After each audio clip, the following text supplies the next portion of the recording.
Hello दोस्तों, कल पिछली वीडियो में हमने बात किया था संविधान कि संविधान है क्या और संविधान पर हमारा विश्वास और हमारी सहमति किन रूपों में देखी जाती है। ऐसे क्या कारण हैं जिन पर हम संविधान पर विश्वास करते हैं और उस पर अपनी सहमति व्यक्त करते हैं। क्योंकि भारत में अनेक धर्म, अनेक जाति, अनेक संप्रदाय, अनेक भौगोलिक विभाजन है, इसके बावजूद भी हम संविधान पर विश्वास करते हैं। तो ऐसे क्या कारण है, ऐसे क्या रीजन है कि जो हम संविधान पर विश्वास करते हैं। तो इसी का मैंने चर्चा पिछली वीडियो में किया था। अब अगली वीडियो में देखिए, ये वीडियो एक ऐसी वीडियो है जो कोई ज़रूरी नहीं है कि जो बच्चा तैयारी कर रहा उसी के लिए इम्पोर्टेंट है, बल्कि देश में रहने वाले उन प्रत्येक व्यक्तियों के लिए यह वीडियो इम्पोर्टेंट है जो इस देश के नागरिक हैं। क्योंकि नागरिक को अपने संविधान के बारे में जानना अति आवश्यक है। तो हम इसी बात को आगे बढ़ाते हुए हमने कल चर्चा किया था कि संविधान जो समाज के बुनियादी नियमों का एक समूह होता है, संविधान समाज के बुनियादी नियमों का एक समूह होता है जिस पर हमारी सहमति के साथ साथ हमारा विश्वास होता है और जो हमारे आवश्यकताओं की पूर्ति करता है।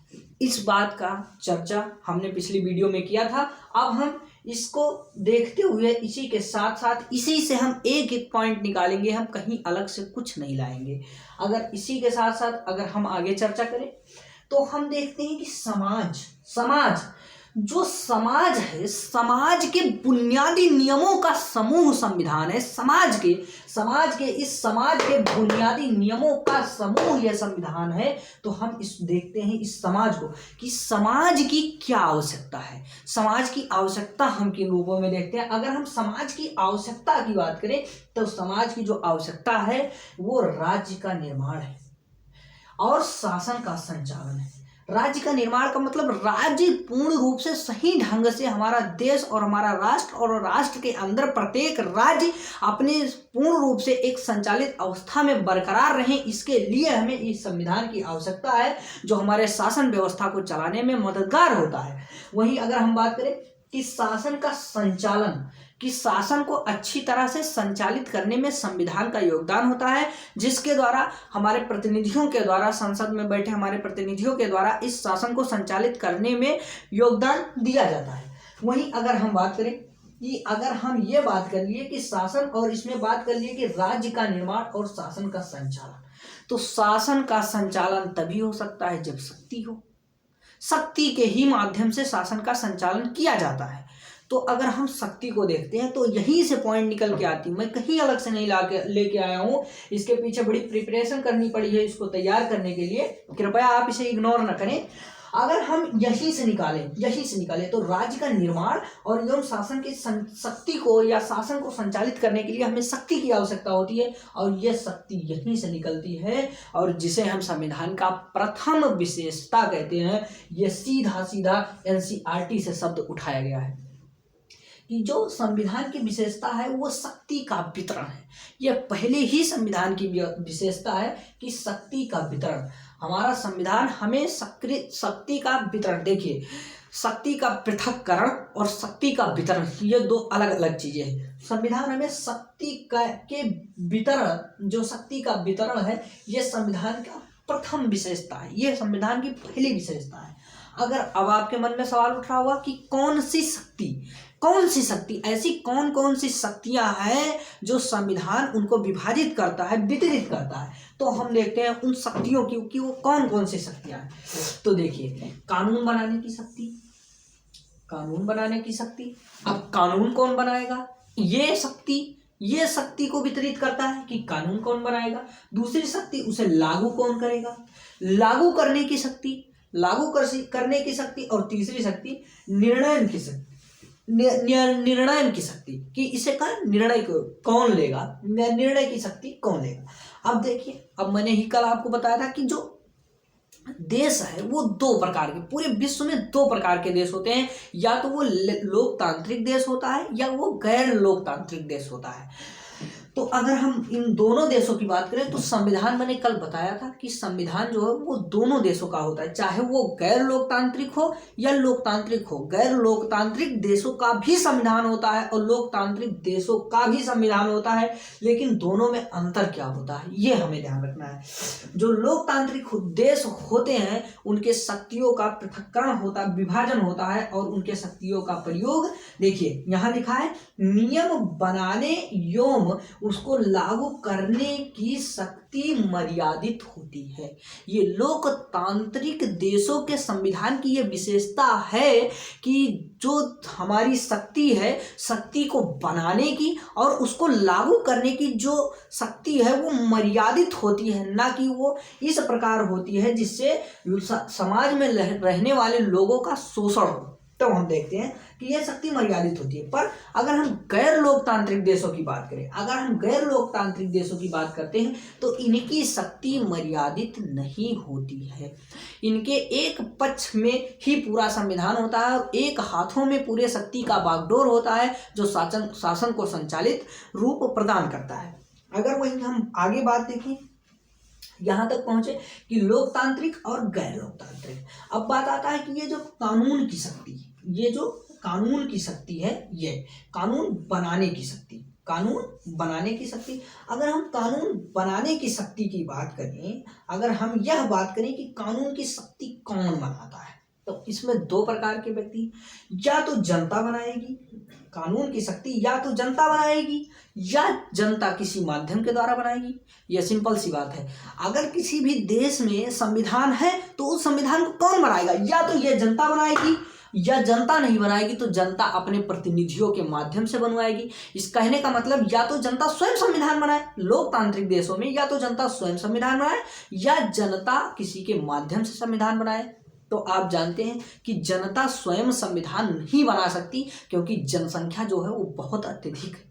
तो जनता जो है वो स्वयं संविधान नहीं बना सकती। जनता तो क्या करेगी कि जनता जो है वो किसी के माध्यम से संविधान बनाएगी, किसी के माध्यम से संविधान बनाएगी। तो वो कौन से होंगे, तो जनता के द्वारा निर्वाचित सदस्य होंगे, वो होंगे जनता के द्वारा निर्वाचित सदस्य।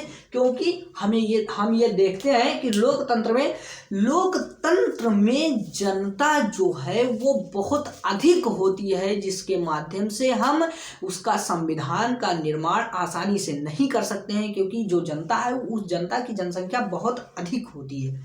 तो वही हम आगे देखते हैं कि ये जो जनता है वो अपने माध्यम से, वही अगर हम बात करें तो इस बात को हम नकार नहीं सकते हैं कि कुछ ऐसे देश हैं जहां पर जनता स्वयं संविधान बनाती है। उसको हम देखते हैं।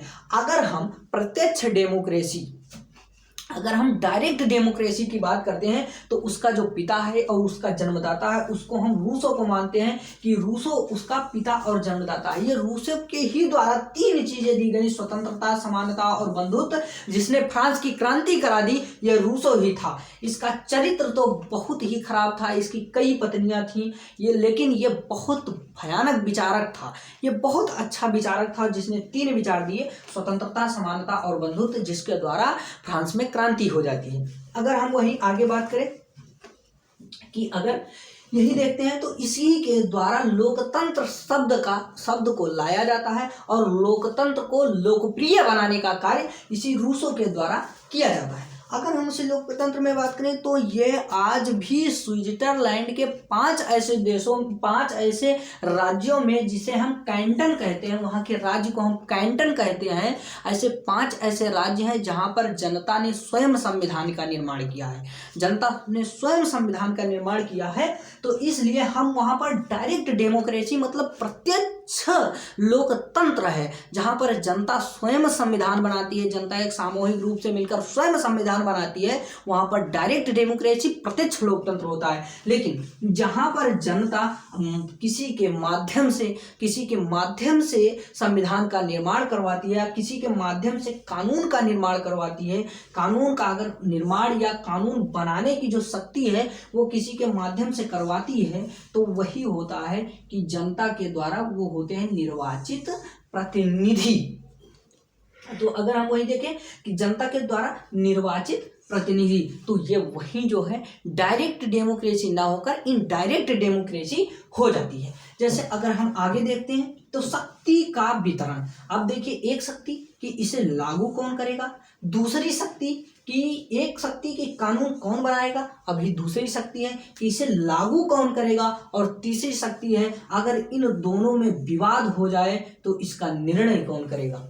मैं आपको यही बताता हूं कि अगर जैसे मान लिया जाए कि संसद के द्वारा कानून बनाया जाता है, मान नहीं लिया जाए, ये सही है कि संसद के द्वारा कानून बनाया जाता है और कार्यपालिका के द्वारा उस कानून को लागू किया जाता है और न्यायपालिका के द्वारा उस पर निर्णय लेने का अधिकार होता है या न्याय देने का अधिकार जो है वो न्यायपालिका को होता है।